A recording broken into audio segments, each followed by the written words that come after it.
Since 2017's Resident Evil 7, a regular staple of Capcom's horror series has been the inclusion of an enemy that stalks you. Jack Baker burst through a wall and into our hearts, the world fell in love with Mr. X, and Lady Dimitrescu provoked her own kind of online adoration.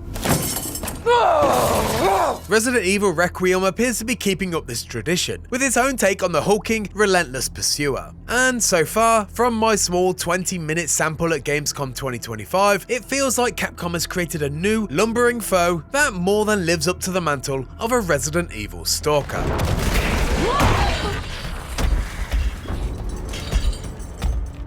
The short demo takes place at the Rhodes Hill Chronic Care Centre and stars our latest protagonist, Grace Ashcroft, who creeps through the dimly lit and suitably spooky setting, armed only with a lighter and glass bottles. While I expect that combat will be a part of the full game, there were no firearms to be seen in this demo, so there's an inherent emphasis on caution while creeping around the clinic's handful of rooms and single long connecting hallway. And if you think that sounds like an incredibly small location to explore, well, you're right. My sample of Requiem lacked any real kind of exploration and was largely a task of collecting item A to open item B, which allowed you to get item C and so forth.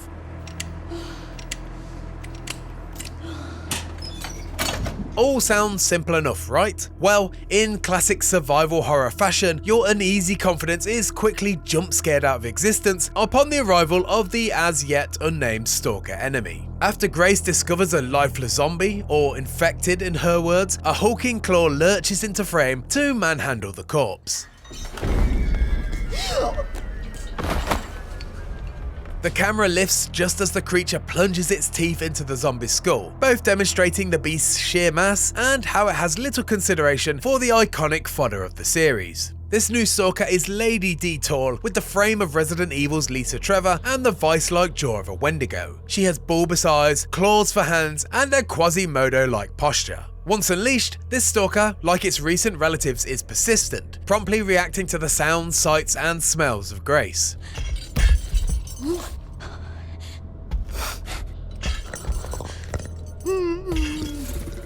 And like her xenomorph stalker cousin from Alien Isolation, this monstrosity can, and will, travel above you through the ceiling space, dropping down as quickly as it can scarper up. Basically, she's relentless and can easily outmaneuver you.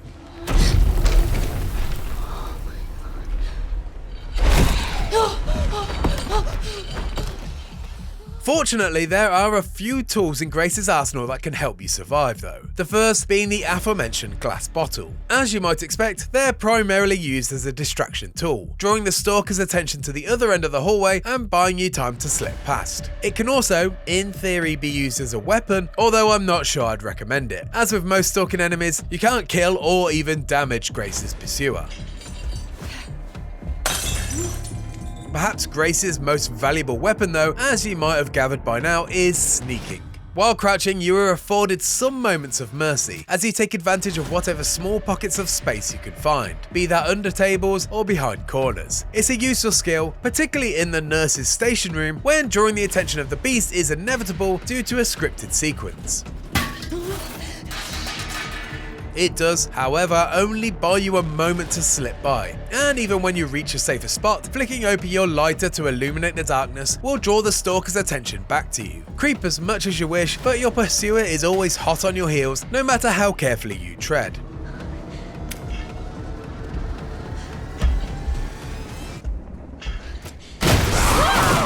Interestingly, this new enemy type does have an Achilles heel though. Light, or more specifically, the bright white light of a room's ceiling lamp. The tiny flame from the lighter in Grace's hand didn't appear to make any difference. When chasing Grace into a well-lit room, the monster's skin visibly burns, causing her to scream and then retreat.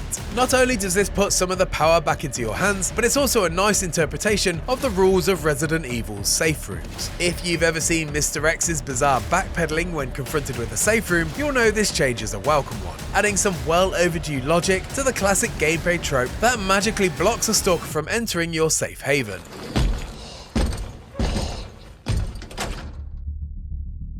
While there was neither much space nor opportunity to explore, thanks to the small environment and constant presence of a terrifying stalker, what little exploring I did do felt, perhaps to no surprise, very familiar. Like Resident Evil 7, Village, and the series in general, you're managing inventory slots, examining items, finding strange keys to unlock strange doors, and fitting fuses into circuit breakers. It's all very traditional, and fans of the series will feel completely at home. The first-person perspective of the more recent mainline games also remains, and at the suggestion of both the developer and myself, it's the optimal way to play a horror sequence like this one. However, following in line with the upgrade Capcom provided Resident Evil Village, you can also play Resident Evil Requiem from the classic third-person perspective. Your choice of camera can be changed on the fly in the menu anytime you wish, allowing you to freely switch and create a different kind of atmosphere. It's an interesting choice for a non-remake Resident Evil game, and certainly doesn't feel like an afterthought, even though it may cynically appear to be at first. In a way that perhaps only a AAA budget game can, both viewpoints are extremely well designed, with moments tailored for each experience to maximise the player's fear.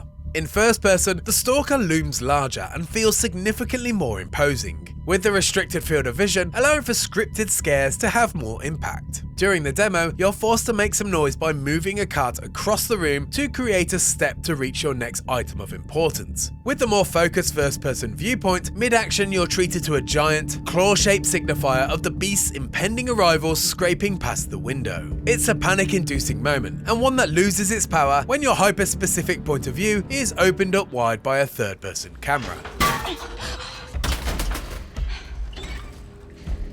It's clear though that Capcom is aware of this, and has made effort to maintain its scares despite your viewing preference. And in that short gameplay slice, that ethos was perfectly demonstrated. In first person, just after the stalker's introduction, you simply turn around to smoothly run down a hallway as fast as you can, leaving the stalker in your wake. And it's only the sounds of her shambling that follow that remind you that you're actually in danger.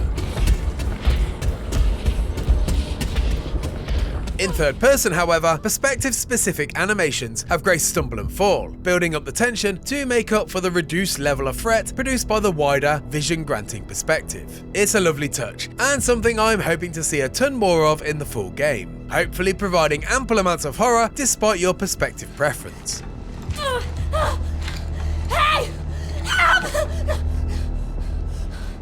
My short playtime was such a small sample size of Resident Evil Requiem that it's very hard at this early stage to know whether ninth entry in the mainline series will fit in comparison to its predecessors. And that's assuming that this scenario in the demo will even feature in the full game at all. There's a distinct possibility of this just being a bespoke demo, something that Capcom has prior experience in with Resident Evil 7's beginning hour. But even if this is just a tonal example, it's very hard to not be excited for what horrors Resident Evil Requiem has in store for us when this unstoppable beast arrives in 2026.